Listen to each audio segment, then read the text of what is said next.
Billionaire investor Bill Miller now has 50% of his personal wealth in Bitcoin. Market-beating fund manager and billionaire Bill Miller is so bullish on Bitcoin that it and investments tied closely to the crypto now represent 50% of his personal assets, he revealed in a video interview with WealthTrack published on Friday. Miller, who gained fame for beating the S&P 500 index for a record-breaking 15 years in a row from 1991 to 2005 as a fund manager at Legg Mason, has previously invested heavily in Bitcoin in funds that he managed, but his revelation about his personal portfolio was new. Miller said he personally started buying Bitcoin around $200 in 2014 after hearing a talk by Wences Casares, known as the patient zero of Bitcoin, for introducing it to Silicon Valley circles, at the annual Sun Valley Media and Tech Conference. He bought some more Bitcoin over time, but then didn't buy it for years, until last year when the price hit new highs, and then started to fall sharply, and he thought it was a good time to buy the dip. Miller started buying again at $30,000, down from its high of just under $69,000,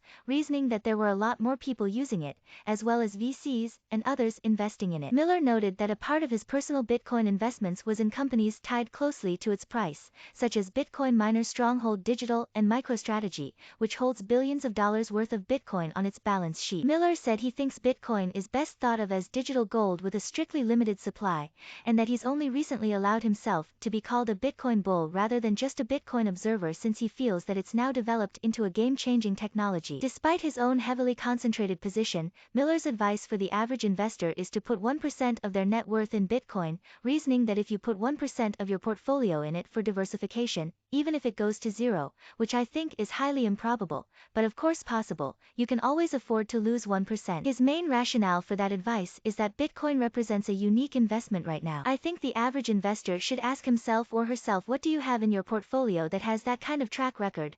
Number 1, is very, very underpenetrated, can provide a service of insurance against financial catastrophe that no one else can provide, and can go up 10 times or 50 times. The answer is nothing. Read more. Bill Miller's flagship fund discloses $44.7 million stake in Grayscale Bitcoin Trust.